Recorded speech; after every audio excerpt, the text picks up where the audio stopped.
Hello everyone, good morning. তো সকালটা শুরু করলাম এক কাপ চা দিয়ে। আর এখানে দেখো আগের দিনের রুটি ছিল, তো ওটাই খাচ্ছিলাম চা দিয়ে। আর তার আগে কিন্তু এক গ্লাস জল খেয়ে নিয়েছিলাম। তো দেখো চা খেতে খেতে এই যে বাইরে আসলাম, আর এই গাছগুলো দেখতে আমার ভীষণ ভালো লাগে, ওই জন্য সেগুলোই দেখছিলাম। আর এখানে দেখো কয়েকটা গাঁদা ফুলের চারা এনেছিল, দেখো সেগুলোই দেখছিলাম, বেশ ভালো লাগছিল। আর ফুলও ফুটেছিল, আর এগুলো নতুন গতকালই এনেছিল। তো ওগুলো ফুলগুলো সবগুলো তুলে আমি কিন্তু ঠাকুরের দিয়েছিলাম আজ। আর এখানে দেখো গাছগুলো এখনও ভীষণ ছোট, আর দেখো ওয়েদারটা কিন্তু বেশ ঝলমলে। তো এরপর দেখো আমি চান টান করে নেব, পুজো দেবো তাই। তো দেখো চান টান কিন্তু করে নিয়েছি, আর এরপর কিন্তু পুজোটাও দিয়ে নেব। তারপর দুপুরে রান্নাবান্না আছে, সব কিছু করবো আর তোমাদের সাথে শেয়ার করব। ভিডিওটা দেখতে থাকো, আশা করি খুব ভালো লাগবে। তারপর দেখো এই যে পুজো দিতে চলে এসেছি, আর আজ একদমই কেনা ফুল ছিল না। আর দেখো কয়েকটা ফুল তুলেছি, ওগুলো দিয়েই পুজোটা দিয়ে নিয়েছিলাম।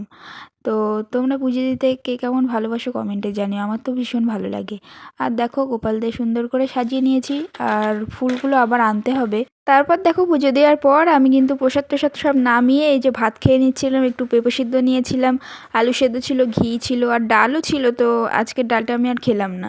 তো তারপর দেখো দুপুরে রান্নাটাও শুরু করে নিলাম। এটা দুপুরের জন্য না, এটা রাত্রের জন্য করছিলাম, এটা রুটি দিয়ে খাওয়া হবে। তো ওটা হচ্ছে কাঁচা কুমড়ো দিয়ে একটা তরকারি, আলু দিয়ে, বেশ ভালো লাগছিল, আমি এই প্রথমেই খেলাম। আর এই যে এটা শাকটা আগের দিনের ওটা ছিল। আর এই যে তরকারিটা কিন্তু আমি নামিয়ে নিয়েছি। আর তার আগে তো তোমাদের দেখালাম কচু দিয়ে একটা বেগুন দিয়ে তরকারি করেছি। আর তারপর রান্নাবান্না সেরে আমি কিন্তু সব কিছু গুছিয়ে উপরে চলে এসেছি। তো একটু নেল পালিশ পরবো তাই। আমার নেল পালিশ পরতে আগে ভালো লাগতো না, কিন্তু এখন ভীষণ ভালো লাগে। তো দেখো বেশ কয়েকটা তিনটে নেল পালিশ রিসেন্টলি কিনলাম, কিন্তু আমার নখগুলো খুবই ছোট ছোট আর একটু বাড়িয়েছি, ওই জন্য নেল পালিশ পরতে বেশি ভালো লাগছে।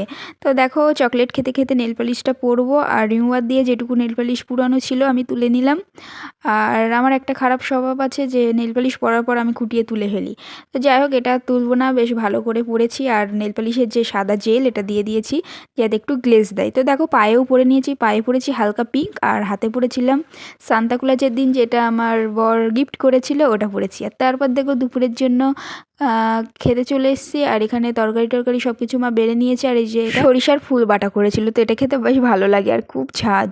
তো দেখো এই যে পুঁটি মাছ ভাজা ছিল, আর যেহেতু পুরোটাই নিরামিষ, কিন্তু এটা আলাদা করে একটু আমার আর আমার বরের জন্য পুঁটি মাছটা ভাজছি।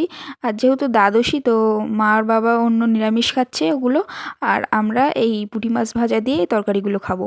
তো খাওয়া দাওয়ার পর একটু ঘুমিয়ে নিয়েছিলাম, আর তারপর উঠতে একটু দেরি হয়ে গেছিলো।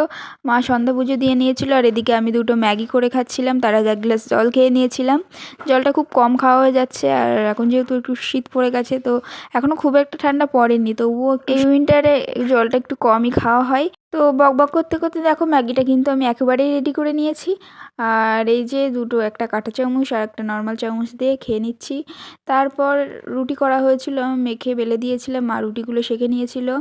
আর এখানে দেখো ওই যে কুমড়োর তরকারিটা, ওটা কিন্তু দুপুরে একদমই খাইনি, ওটা এখন গরম করে খাবো। তো সব রাত্রে আর তরকারি রান্না করতে ইচ্ছা হয় না, ওই জন্য একেবারেই করে নিয়েছিলাম।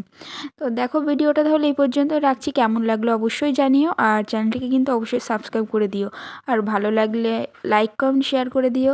আজকের মতো ভিডিওটা এই পর্যন্ত রাখছি, সবাই খুব ভালো, আবারও অন্য কোনো ভিডিওর সাথে দেখা হবে। তো টাটা।